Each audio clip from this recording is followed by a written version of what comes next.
common in low-income blacks. Less pain, anger, and depression in those with chronic back pain.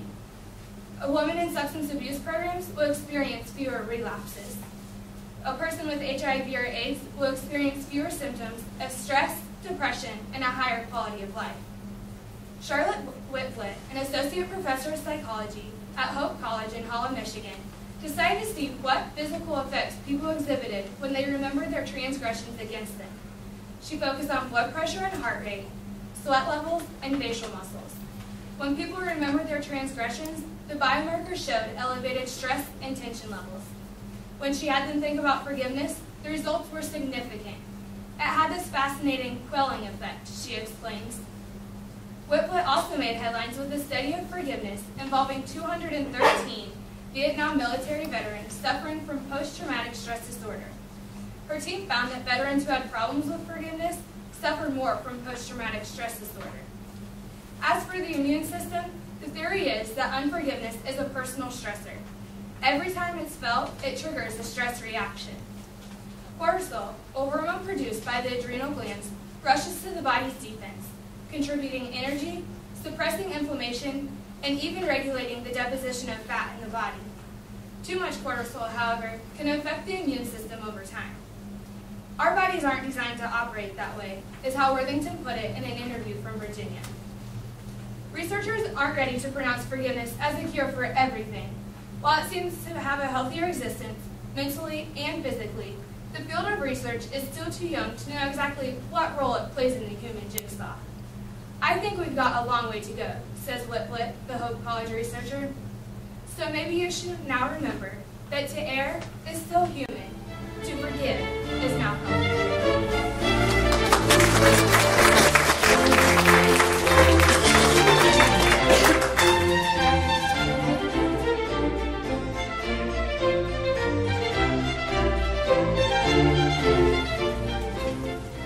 You're growing like a weed.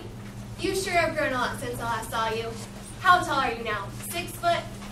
These phrases, along with many others like them, have haunted me for the majority of my life. For as long as I can remember, I've been the tallest girl in my class, the one to have to reach something up on the high shelf or take something up on the wall that seems out of reach for the other, much shorter people around me. For the first couple of years with dealing all the attention to my height, I hated it. I slouched and tried to hide how tall in fact I actually was. However, I am finally getting over that.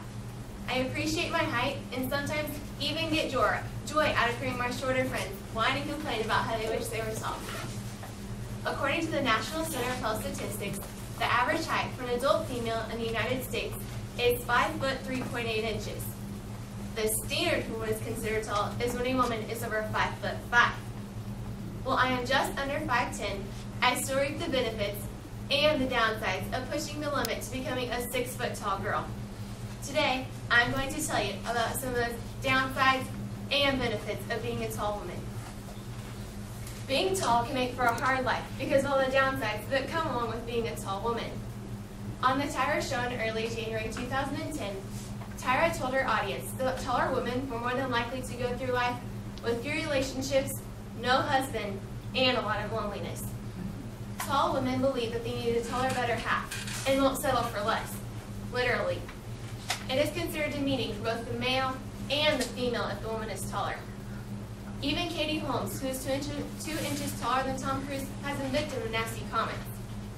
Most would say it is easier to be a tall male than a tall female. Professor Robin Dunbar, a specialist in cognitive and evolutionary anthropology, states, tall men are generally more successful in life, including areas including winning presidential elections, and salaries. This does not happen for women. The chances of marriage and children are higher for tall men. The reverse is true for women. Being tall can also make for a hard life because of all the unwanted attention they receive, shopping troubles, and the inability of wearing heels over 2 inches. The tallest woman in the world up until her death, Sandy Allen of Indiana, was 7'7". She had a tumor on her pituitary gland that forced her to grow rapidly. If a surgery at the age of 22 hadn't occurred, she would have continued to grow. More recently, Dave Fanyao has been the tallest woman in the world, reaching up to 7'9". These women, along with many others like them, have had to deal with unwanted attention and rude remarks while trying to live their everyday lives. Something as simple as walking down the street, getting into a car, or walking through doorways has been embarrassing, all because of our large height. Tall women also sometimes hate going shopping because of the constant reminder of how long their legs are, when even the pants designed for tall individuals still aren't long enough. Or when they have to settle for shirts that barely cover their midriffs. Shoes, along with clothes, are supposed to be a woman's best friend. Not for these women. While having to search for the larger size shoe, they also have to search for the smaller size heel. Even my 69 inches of body find it hard to handle heels over 2 to 3 inches. Even if 4 inches were tolerable in a pair of shoes, what 6-foot girl wants to add an additional 4 inches to her stature? Some may consider these minor or superficial issues. There are, however, some major health concerns as well. According to a June 2006 study done by Dr. Walter Willett of the Harvard School of Public Health, tall women are more prone to get breast cancer because they're exposed to sexual hormones longer than those that are shorter. The May 2002 issue of the Western Journal of Medicine reported that rapid growth during adolescence with 3 to 4 millimeter increment in leg length above average resulted in an 80% higher risk of developing non-smoking related cancer. Shorter people are also known to live a bit longer than those that are taller because taller women generally weigh more and have to eat more. However, being seen as a weed, skyscraper, and giant can have disadvantages. In sports, tall women are wanted to make their team as many points and rebounds in the game of basketball. In volleyball, they are used to make their team big blocks and spikes. Tall women are wanted in rowing because their rowing strokes will be longer. Being tall can also be seen as an advantage in tennis and swimming. In life, tall women are seen as confident and strong. While looking up to them physically, it can also transfer over to looking up to them in one's mind as well. According to a paper from the National Bureau of Economic Research, both males and females who are above average height report higher levels of happiness than those that are shorter. This happiness could also be due to the amount of income taller people make. According to a study done by Angus Deaton, a Princeton economist, males and females who are above average height go to attain higher education, which in turn grants them more income. Towering over others also pays off in public places, such as movie theaters, concerts, and student sections in which these women are granted access to views many others do not get to have.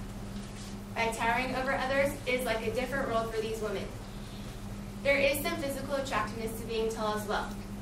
Longer legs come with longer arms, both of which can be seen as an asset to the body.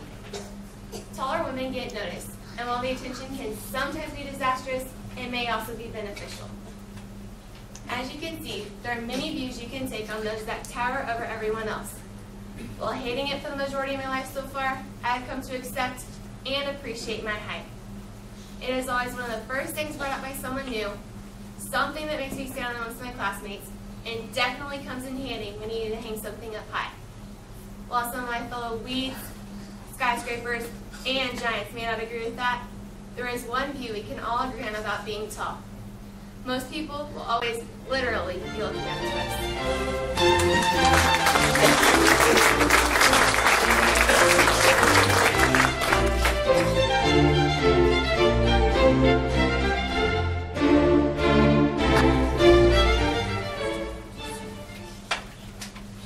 He was going to be president someday.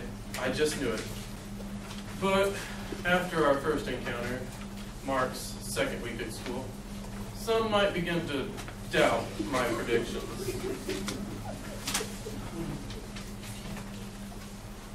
You can come in, I won't bite. So, what's your name? Mark, you're Mr. Willard, the man.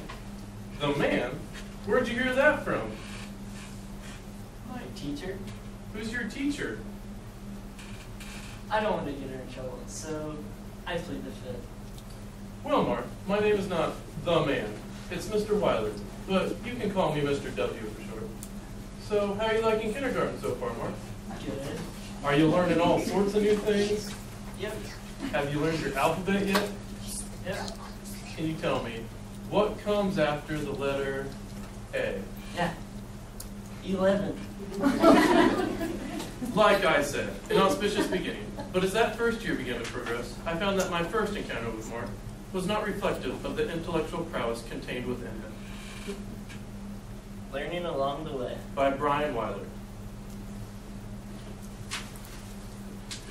So, Mark, your teacher said you had to see me? Yes.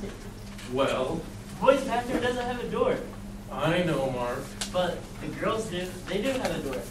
I haven't looked or anything, but I talked with Deb, and she said they do. And she knows all her upper and lowercase letters, so I think she's a reliable source. I know about the door, Mark, and yes, Beth is right. They do have a door. How come we don't? Well, Mark, that's a very good Dad question. used to yell at me when I went number 2 with the door open. Thank you, Mark. Well, a few years back, there was these 6th grade boys, and they kept writing bad words on the door, and I couldn't figure out who it was. Why don't you just make him tell you? It's not that easy, Mark. Why? It's just not. Oh. Proceed. That's what I love about this kid. What 6-year-old says, proceed? Well, I took all the 6th grade boys into the gym and told them that if the bad words didn't stop, I was going to take the door away. Well, where are those kids now? I think they're in high school now. Why do you ask? I think they've learned their lesson. Because of that conversation, I had a new door ordered the very next day and had it put up by the end of the 9 weeks. I talked with Mark again from time to time about what he was learning. The stock market, the weather. I don't really remember what I talked to Mr. W about all those years ago, but I know it made me feel important. The first conversation I do remember was when I was in 3rd grade and in trouble. Why, Mark? I just need to know why. It's so unlike She you. deserved it! They had to bring her to the hospital. She might have cracked ribs. You're going to have to call your parents. Can't call my dad. I misinterpreted that comment as defiance. I most certainly can't call your father, young man. Oh no. He's in jail. Oh, your mother. You do live with your mother, right? Yes, Mr. W. Well then, would you like to explain to me why you decided to hit Alexia in the side? All those years ago, and I never did tell him the reason why. Well, Well, you see, Alexia's like twice as big as any of the guys in her class. It was clear. She was destined to have a mustache before any of us. And then she took to picking on the smallest kid in her class, Spud. At least, that's what we called him. But no, I meant she'd kick him square in the balls every time she saw him. last chance, Mark. She had skills. I mean, let's face it. At 8 years old, we're talking about a pretty small target. That's it then. From the side, I'm going to have to suspend you from behind, for 3 days. dead on, every time. That's it. You just sit there and think about what you've done. So, we all felt real bad for little Spud. We were young, and maybe we didn't know the full ramifications of what a direct hit might mean to the family legacy. But we knew, for our fathers, that those are family jewels, and jewels are valuable. Your mother will be here in about 5 minutes. You just sit there and think about what you've done. I found out from one of the boys later that week what had really happened. Mark had summoned up all of his guts. I just snapped. He stood up for the little guy when nobody else would.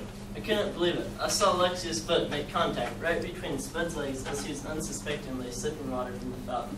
He stood up to Alexia, even if it might mean his own demise. I swung my fist as hard as I could. Alexia fell to the ground, crying. Spud looked up at me from his fetal position and thanked me. She really did deserve it. By the 5th grade, Mark was developing into a fine young man, full of questions and hormones. Good morning, Mark. Mr. W, Yes, Mark? did you ever like a girl? I'm married, Mark. I know, but she's a woman. I mean, when you're my age, did you ever like a girl? I had my eye on a few. Why do you ask? Well, did it give you a weird feeling inside? Yes, it did. It's normal, right? It's more than normal. More than normal! Is that not normal? It's just an expression, Mark. You'll be fine. Phew, had me there for a second. I think I met my wife. I pointed out to Mark that most men don't meet their wives in the 5th grade. I know most men don't meet their wives in the